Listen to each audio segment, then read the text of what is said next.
मुझे तो लगता है इसके पीछे जरूर किसी का हाथ है, नहीं तो इसमें इतनी हिम्मत कहाँ से आई? कोई सांप वाला तांत्रिक होगा, वरना इतने सारे सांप हमारे पीछे क्यों पड़ते? कौन है ये सांप वाला तांत्रिक? मैं देखता हूँ रे।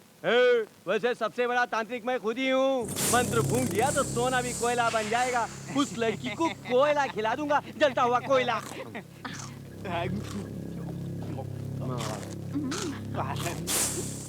ओम वेदाहमेदं वृषं महान्तमादित्यवर्णं तमसस्तुवारे सर्वाणि रूपाणि विचित्य धीरः नामानि कृत्वा धन्यधास्ते साम्राज्यं भौज्यं स्वराज्यं वैराज्यं पारमेष्ठं राज्यं महाराज्यमाधिपत्यम् अयं समन्तपर्यायास्य सार्वभौमस्तार्वायुः।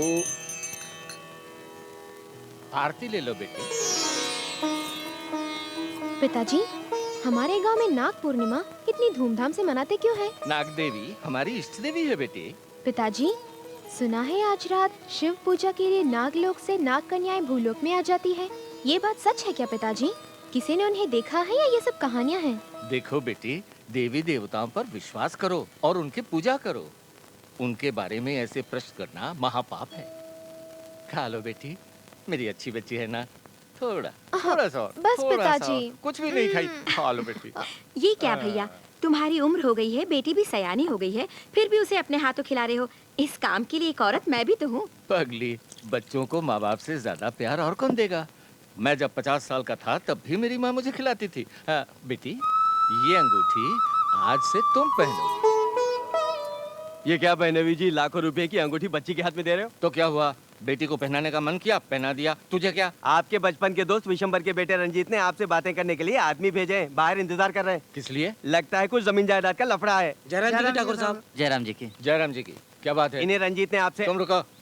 आप जी, बात यह है, रंजीत के पिता ने मरने से पहले कहा है कि उन्होंने आपसे कुछ जमीन खरीदी थी, लेकिन अभी तक वो जमीन उनके नाम रजिस्टर नहीं हुई। इसी बारे में। क्या बक रहे हो? झूठ बोले तो अच्छा नहीं होगा।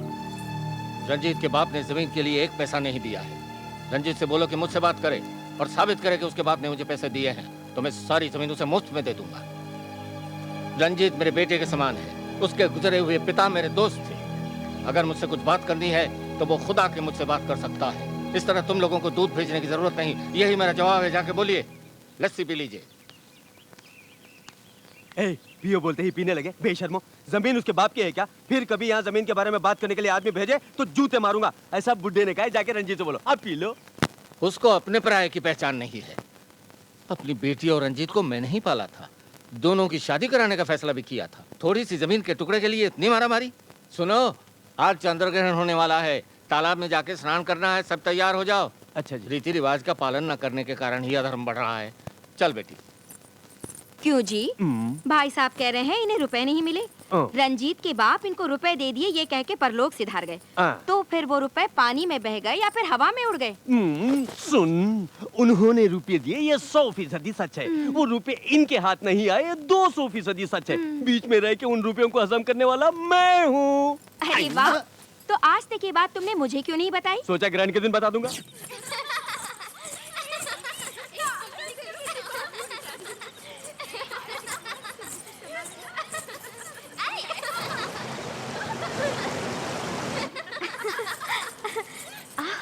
कितना सुंदर है भूलोक। ये हमारे नागलोक से भी सुंदर है क्या देवी? हाँ सखी, ये हरी भरी घाटियाँ, ये शांत वातावरण मुझे आकर्षक लग रहा है। मनुष्य को हमारा नागलोक आकर्षक लगेगा, यही सृष्टि का रहस्य है। अब ये सब छोड़ो, चलो चलते। थोड़ा समय और यहाँ बिताएंगे? नहीं देवी, आज चंद्र ग्रहण है। ग्रहण के समय यदि हम भूलोक में रहेंगे तो हमारी शक्ति नष्ट हो जाएगी।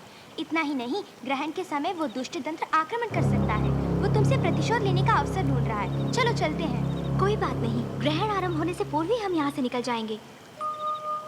वो देखो, चांदनी में हिरन। अरे उसे छोड़ो, जाने का समय हो गया है। चलो चलते हैं। रुको, अभी आती हूँ। अरे देवी जाओ।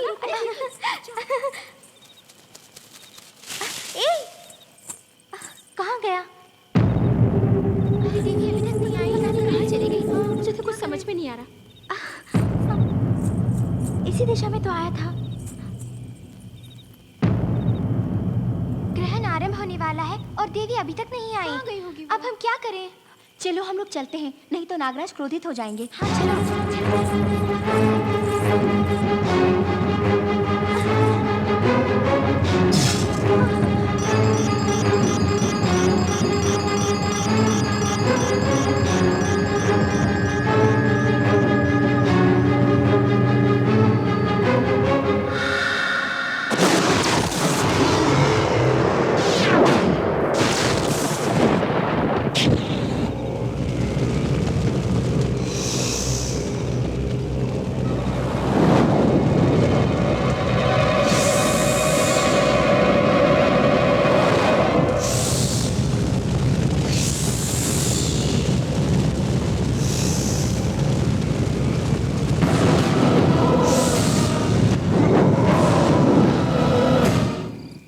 रिवाजों के अनुसार ग्रहण शुरू होने से पहले भी और खत्म होने के बाद भी स्नान करना पड़ता है। नागदेवी! मामूली साहब छोड़ दीजिए। चुप रहो। नाग देवी संकट में है, मैं खड़ा खड़ा देखता रहूं? मैं जाकर बताऊं।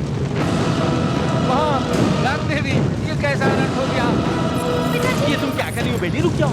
नाग देवी, मैं आ रहा हूँ।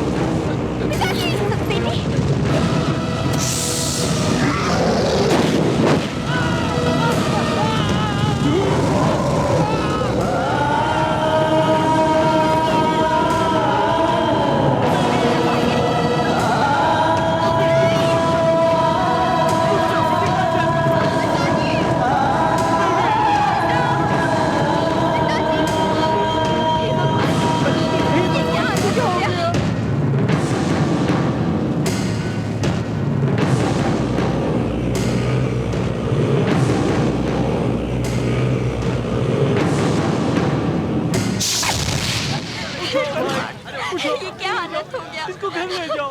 अब इसकी देखभाल कौन करेगा?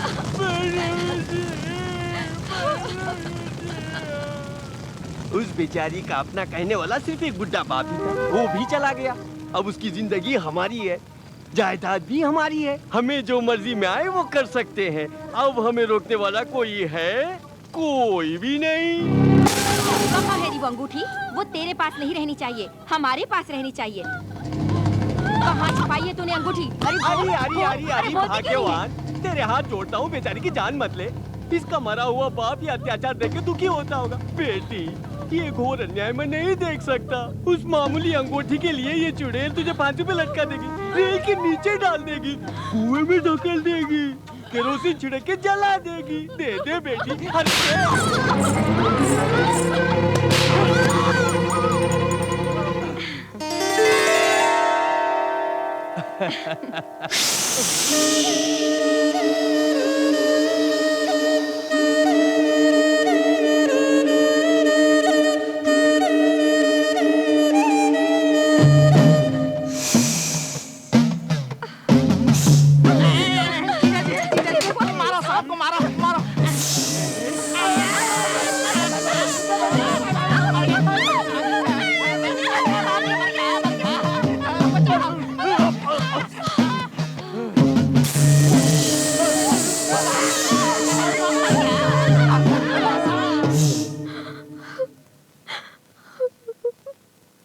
सुनीता,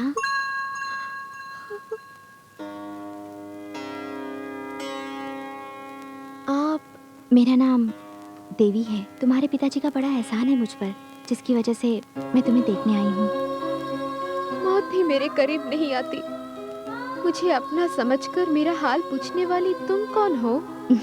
पगली कहीं की। जब भी अत्याचार बढ़ा है तो उसे मिटाने के लिए ईश्वर ने कोई ना कोई अवतार लिया है। कहते हैं जिसका कोई नहीं होता उसका भगवान होता है। ये लो, तुम्हारी कुलदेवी नागदेवी की अंगूठी। थोड़ी देर मैंने सोचा कि नाग देवी भी मेरा साथ छोड़ गई। तुम रोज उस नाग देवी की पूजा करती हो, क्या किया है उसने? तुम्हारे पिताजी जलकर भस्म हो रहे थे, तब क्या उनकी रक्षा की? अनाथ होकर तुम भूखी प्यासी तड़प रही थी, उसने एक बार भी तुम्हें भोजन कराया? तुम यहाँ पर तकलीफ उठा रही हो तो उसने तुम्हें तसल्ली दी? क्या किया है उसने? देवी, तुम नाग देवी के बारे में क्या जानती हो जो उसको दोष देती हो? पिताजी के गुजरने के बाद साये की तरह रह के मेरी मदद की है, कितनी मुसीबतों से मुझे बचाया है, ये सिर्फ मैं जानती हूँ। अब कभी मेरी नाग देवी के बारे में कुछ बुरा कहा तो मैं चुप नहीं रहूंगी। अच्छा बाबा, भूल हो गई। अब कभी तुम्हारी नाग देवी के बारे में कुछ भला बुरा नहीं बोलूंगी, ठीक है? देखो, कल नाग पंचमी है। गांव के उत्तर की ओर जो बगीचा है वहाँ मैंने नाग का एक बिल देखा है। मुझे विश्वास है तुम्हारी नाग देवी वहीं रहती है। कल तुम जाके उस बिल में दूध डालोगी तो मुझे विश्वास है कि तुम्हारे सारे अपने लोग तुम्हें अपनाएंगे। जाके उस बिल में दूध डालना। बेटी सुनीता, तुम आ गई बेटी। आओ, मेरे पास आओ। आओ बेटी, आओ, गरम गरम पकौड़े खिलाते हैं। बैठो। जानती हो बेटी, ये तुम्हारा ही घर है, ये बेसन भी तुम्हारे ही घर का है, तेल भी तुम्हारे ही घर का है। ये सब हम ही खाएंगे तो अच्छी बात है क्या? बोलो। इसलिए ये सब सिर्फ तुम्हारे लिए बना रहे हैं। ये सब मेरे लिए? हाँ तुम्हारे लिए, क्योंकि आज तुम मेजर बन गई हो। सुन रही, आज चाहे कुछ भी हो जाए, बेटी के खाने के बाद ही हम कुछ खाएंगे। देखती क्या है, गरम गरम निकाल के बेटी के हाथ में रख देना।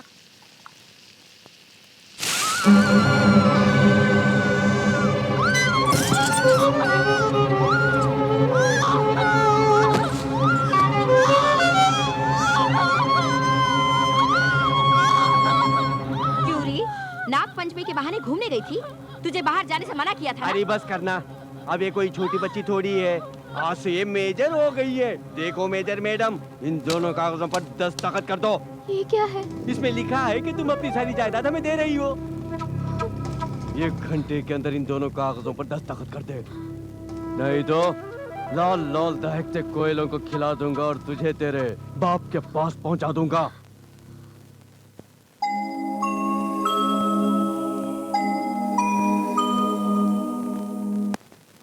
मुझे तो लगता है इसके पीछे जरूर किसी का हाथ है, नहीं तो इसमें इतनी हिम्मत कहाँ से आई? कोई सांप वाला तांत्रिक होगा, वरना इतने सारे सांप हमारे पीछे क्यों पड़ते? कौन है ये सांप वाला तांत्रिक? मैं देखता हूँ रे।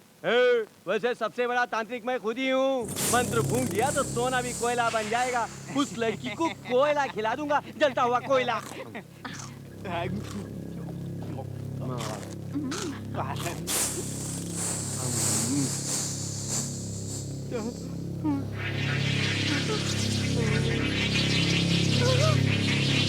मर गया, मर गया, अरे मर गया, मर गया।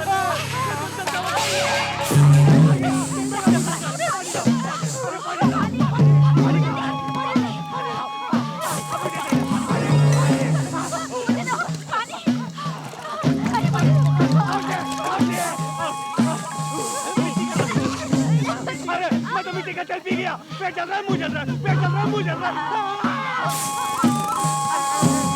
मर गया, बाप रे।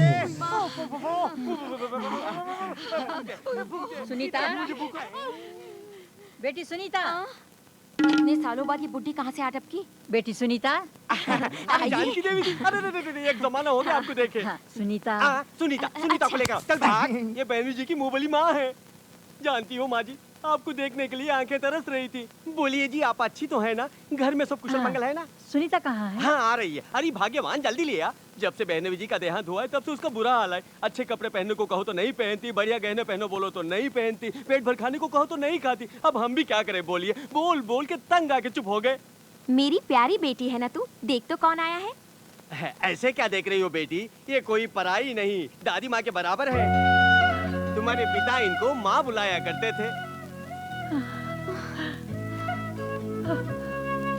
माँ जी, फूल की तरह देखभाल करती आई हूँ मैं इसकी। बिन माँ बाप की बेटी के लिए खाना पकाते पकाते हम सबके चेहरे ही पक गए हैं। अगर तुम्हारा बाप इनके बेटे के साथ धोखेबाजी नहीं किया होता, आज दोनों खानदान एक ही बन के रहते।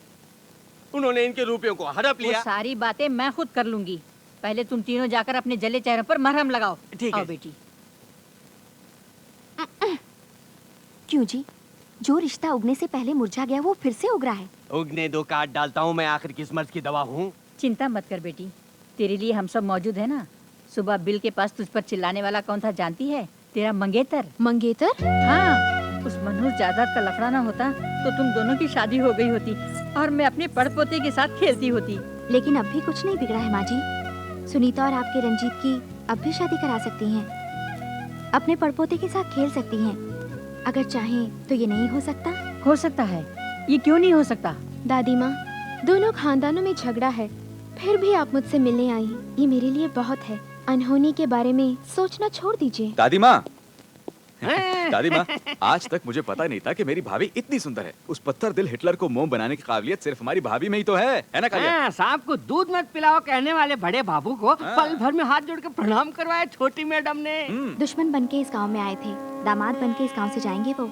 अपनी शादी के बहाने हमें यहाँ ले आई। तुम इनकी शादी करवा रही हो। लगता है दोनों खानदानों को मिलाने के लिए आई हुई देवी हो तुम। देवी तो हूँ मैं। हाँ, ये ब्याह होने तक सुनीता कौन है ये बात रंजीत को बिल्कुल पता न चलेगा। पता नहीं चलेगा।